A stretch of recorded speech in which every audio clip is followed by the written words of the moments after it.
ഞാൻ കുറ്റ്യാടിയിൽ ചെന്ന് നോക്കുമ്പോ 11 മഹല്ലത്തിൽ സുന്നത്ത് ജമാഅത്തിന്റെ ഒറ്റ പള്ളിയുമില്ല, ഒരൊറ്റ മദ്രസയുമില്ല.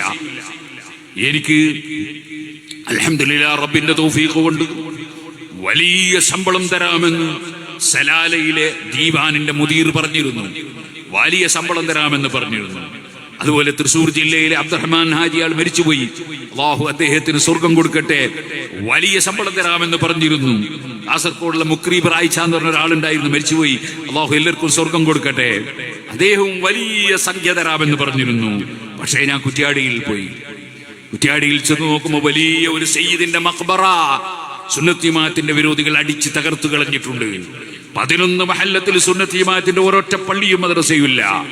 അവിടെ മുഴുവനും സുന്നത്ത് ജമാഅത്തിന്റെ വിരോധികളാണ്.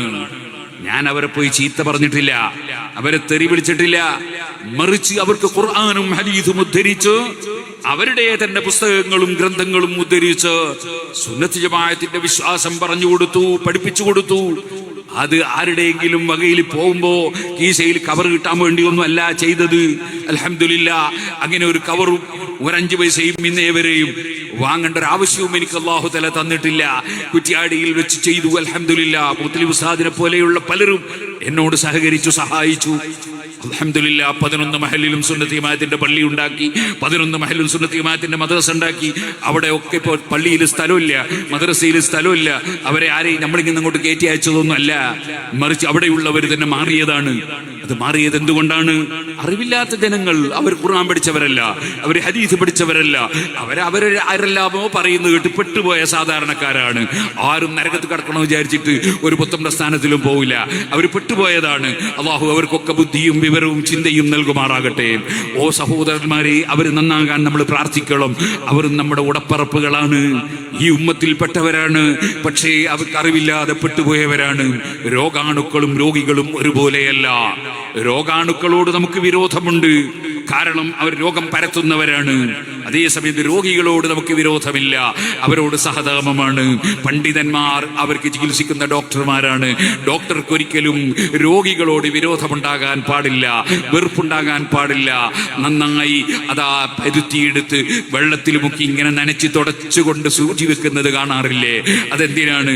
ആ രോഗിക്ക് വേദനിക്കാതെ മരുന്നെത്തിച്ചു കൊടുത്ത് അവനെ രക്ഷപ്പെടുത്താനാണ്. ഇതാണ് പണ്ഡിതന്മാരുടെ ദൗത്യം. വേറൊരാളെ കുറ്റം പറയലല്ല, ചീത്ത വിളിക്കലല്ല, തെറി പറയലല്ല, ഗ്രൂപ്പ് ഉണ്ടാക്കലല്ല. പണ്ഡിതന്മാരുടെ ദൗത്യം ജനങ്ങളെ ഈമാൻ രക്ഷിക്കലാണ്, ജനങ്ങൾക്ക് തഖ്വ ഉണ്ടാക്കലാണ്, സ്വന്തത്തിൽ തഖ്വയോടുകൂടെ പരമാവധി ജീവിക്കാൻ ശ്രമിക്കലാണ്. അതാണ് പണ്ഡിതന്മാരുടെ ദൗത്യം. ഓ സഹോദരന്മാരെ, ഞാൻ പറഞ്ഞു വന്നത്, സുന്നത്ത് ജമാഅത്തിന്റെ തെറ്റിദ്ധരിച്ചു പോയ പലരും ഉണ്ടാകും. അല്ലാഹു അവർക്കൊക്കെയും ചിന്തിക്കാനുള്ള കഴിവും ശേഷിയും നൽകുമാറാകട്ടെ. അൽഹംദുലില്ലാഹ്. അതുകൊണ്ട് തന്നെ ഞാനും ഈ ഇരിക്കുന്ന മുത്തലിബ് ഉസ്താദും അതുപോലെ ഇബ്രാഹിം ഉസ്താദും ഞങ്ങളൊക്കെ ഒരു ദിവസം ഞങ്ങളെ എറിയാൻ വേണ്ടി വലിയ ഉരുളം കല്ലുമെടുത്ത് ഒരു ഭാഗത്ത് വന്ന് നിരന്നു നിന്നിരിക്കുന്നു. ഒരുപാട് ആളുകൾ പാറക്കല്ലിന്റെ മുകളിൽ. അവിടെ അങ്ങനെ തന്നെ പറയാ, മണ്ണൂർ എന്ന സ്ഥലത്തിന്റെ പേര്, പക്ഷേ പാറയാ, മണ്ണൂർ എന്ന പേര്. വലിയ പാറ, അതിന്റെ മുകളിൽ ഞങ്ങളൊരു ചെറിയ മദ്രസ ഉണ്ടാക്കാൻ വേണ്ടി തറകെട്ടി, പക്ഷേ മണ്ണിടാൻ സമ്മതിച്ചില്ല.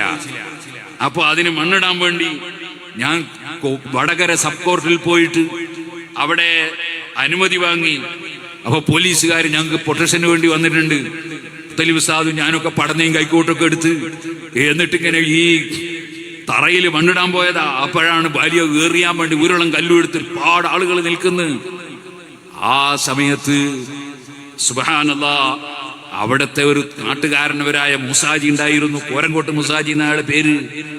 അദ്ദേഹം നമ്മളെ കൂടെ ഉണ്ടായിരുന്നില്ല. പക്ഷേ മരിക്കുന്ന സമയത്ത് മൂസഹാജി അതേ മണ്ണൂരിൽ തൊട്ടടുത്ത് അൽഹംദുലില്ലാഹ് സിറാജുൽ ഹുദയുടെ കീഴിൽ നിർമ്മിച്ച പള്ളിയുടെ പ്രസിഡന്റായി മരിച്ചു. അല്ലാഹു ജല്ല ജലാലുഹു തന്ന തൗഫീഖാണ്. വെറുതെയല്ല, നിങ്ങളെപ്പോലുള്ള മുഅ്മിനീങ്ങളെ സഹായം കൊണ്ടും ദുആ കൊണ്ടുമാണ്. അല്ലാഹുവേ, ഞങ്ങളുടെ അമലുകളെല്ലാം നീ ഖബൂൽ ചെയ്യണം അല്ലാ. അതൊന്നും ലോകമാന്യത്തിന് വേണ്ടിയുള്ളതാക്കരുത് അല്ലാ. ഞങ്ങളെ നീ ഖബൂൽ ചെയ്യണം അല്ലാ. ഞാൻ പറഞ്ഞു വന്നത്, ജനങ്ങൾ തെറ്റിദ്ധരിക്കും. ആ തെറ്റിദ്ധാരണകൾ തിരുത്തിക്കൊണ്ടുവരിക എന്നതാണ് പ്രബോധന പ്രവർത്തകരുടെ ബാധ്യത എന്ന് പറയുന്നത്. അതിൽ പല നിലക്കും തെറ്റിദ്ധരിച്ചവരുണ്ടാകും. എല്ലാ തെറ്റിദ്ധാരണകളും തിരുത്തി ജനങ്ങളൊക്കെയും നന്നായി വരണം.